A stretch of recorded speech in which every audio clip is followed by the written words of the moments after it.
Hello, જય માતાજી, જય શ્રી કૃષ્ણ. મિત્રો, આજની વાર્તા શરૂ કરીએ પહેલાં વિડીયો ગમે તો લાઇક અને શેર કરી દેજો.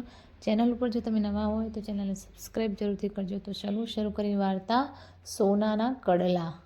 અમદાવાદથી હૈદરાબાદ થઈને વિઝાગની ફ્લાઇટમાં બેઠેલી દિવ્યાલક્ષ્મી ઘરે જઈને દાદા અને કુટુંબ સાથે કઈ રીતે અનિલની વાત કરવી એના વિચારો કરતી હતી. જ્યારે અનિલ કડલાની જોડનું કડલું શોધવા મંજુલા ફોઈને ક્યાં ગોતવા એના વિચારોમાં ખોવાયેલો હતો, ત્યાં જ બે કોલેજની યુવકો બાજુની સીટમાં આવી ગોઠવાયા અને કચ્છી ભાષામાં વાતો કરવા લાગ્યા.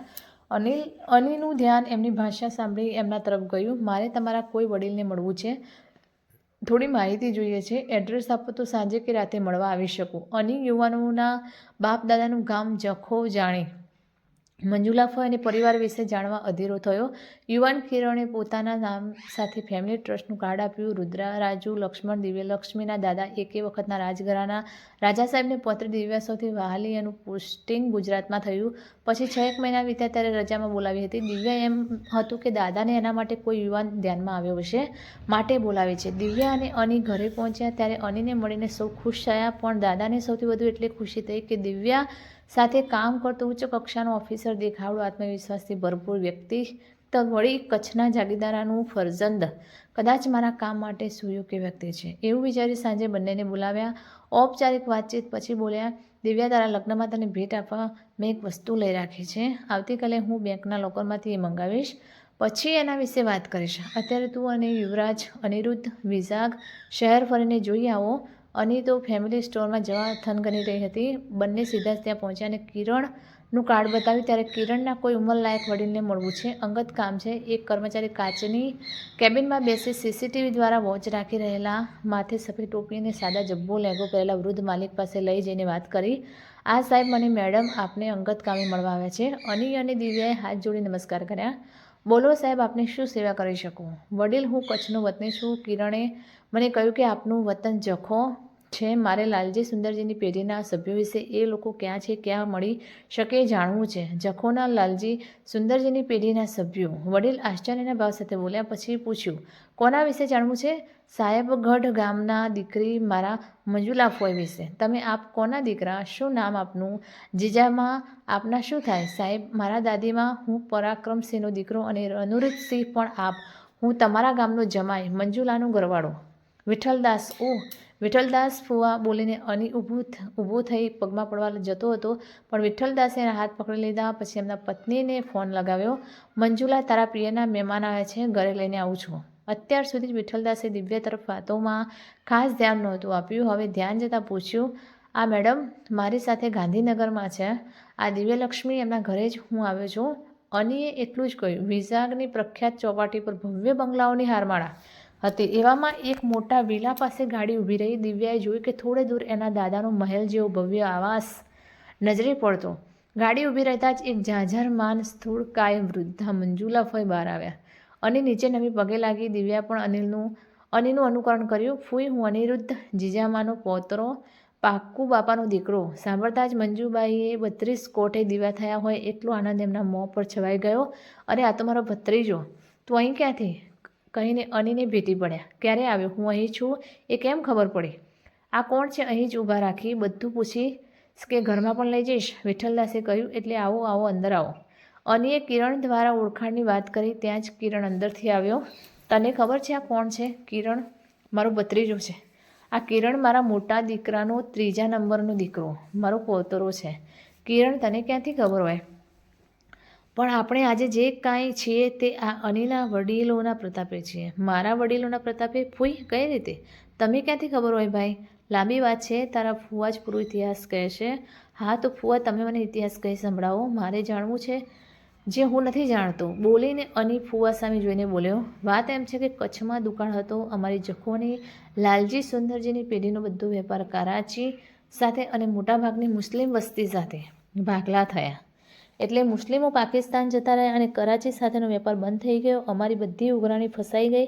પેઢી કાચી પડી. ઘરેણાં કે સોનું ચાંદી વેચી દેવું ચૂકતે કર્યું. હવે શું કરવું? ત્રણેય ભાઈઓને નક્કી કર્યું કે જખો છોડી દેવો અને બીજે ક્યાં નવો ધંધો શરૂ કરવો.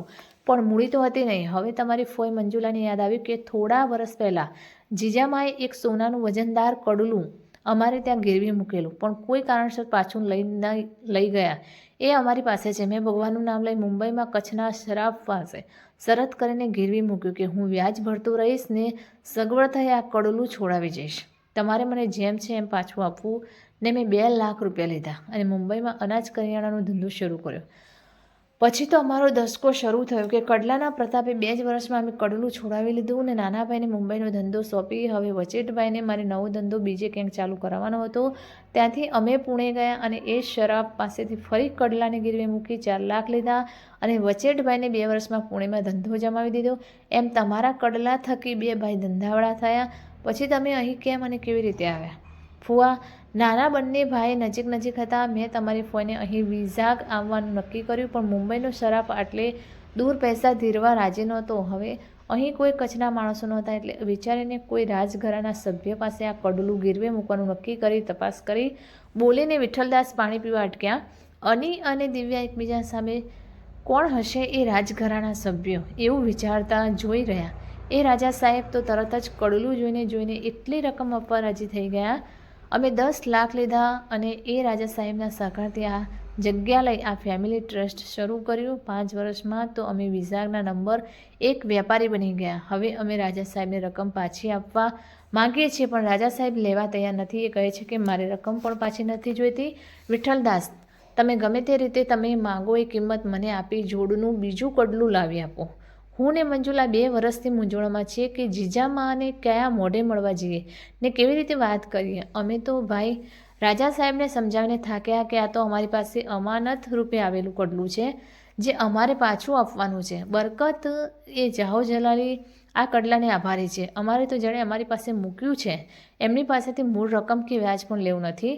એ કોની અમાનત છે એ રાજા સાહેબ જાણવા માગે છે, પણ અમે એમને કહેતા નથી કે કોણ કડલાના માલિક છે. કેમ કહેતા નથી ફુવા?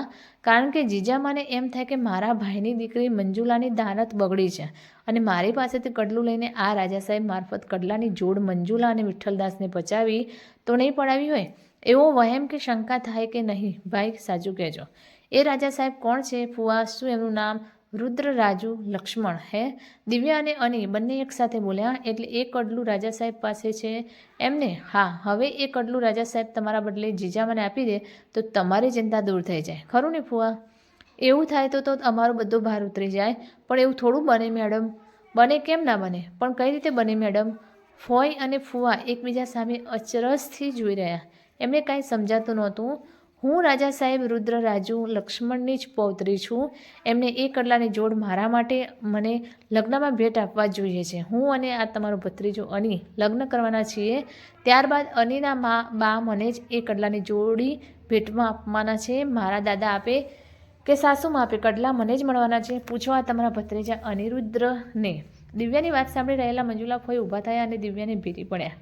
ત્યાં જ અનીના મોબાઈલની રિંગ વાગી. જી બાપુજી. અની, તું ક્યાં છો? મને કહ્યું પણ નથી કે તું બહાર ગામ જવાનો છો. તારી ઓફિસમાં તો રજા છે, તું ક્યાં ગયો છે? તારી બા ચિંતા કરે છે. સ્પીકર પર મૂકેલા ફોનથી સૌને સંભળાયું.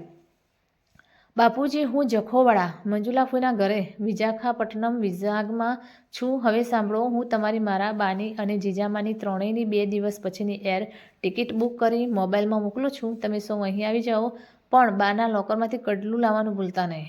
એની જોડનું કડલું મળી ગયું છે. તમારું સૌનું અહીં આવવું કેવું જરૂરી છે એ તમે અહીં આવશો પછી જ ખબર પડશે. અની અને દિવ્યલક્ષ્મીના વેવિશાળની રાજા સાહેબ રુદ્રરાજુ લક્ષ્મણે ભવ્ય રીતે ધૂમધામથી ઉજવણી કરી, પરંતુ કોઈ સ્ત્રી સોનાના કડલાની જોડી પહેરી ચાલી શક્યું નહીં. દિવ્યલક્ષ્મી IPSની ટ્રેનિંગ દરમિયાન આકરી શારીરિક મહેનત કરેલી. જીજામાને મળીને આવ્યા બાદ ખબર હતી એટલે અનીની પણ ખાનગી રીતે જીમમાં પ્રેક્ટિસ કરેલી. તેથી વજનદાર કડલા પહેરીને સૌની હાજરીમાં ચાલી બતાવ્યું. ત્યારે જીજામાં તો એને ભેટીને રડી પડ્યા અને ખીચોખીચ ભરેલો હોલ તાળીઓથી ક્યાંક સુધી ગાજતો રહ્યો. તો મિત્રો, આ કહાની તમને કેવી લાગી તો કોમેન્ટ કરીને જરૂર જણાવશો. અને વિડીયો પસંદ આવ્યો હોય તો લાઈક અને શેર કરજો, તથા ચેનલ પર નવા હોય તો ચેનલને સબસ્ક્રાઈબ જરૂરથી કરજો. ફરી મળીશું એક નવા વિડીયો સાથે ને વાર્તા સાથે. ત્યાં સુધી નમસ્તે, જય માતાજી, જય શ્રી કૃષ્ણ, હર હર મહાદેવ. Thanks for watching.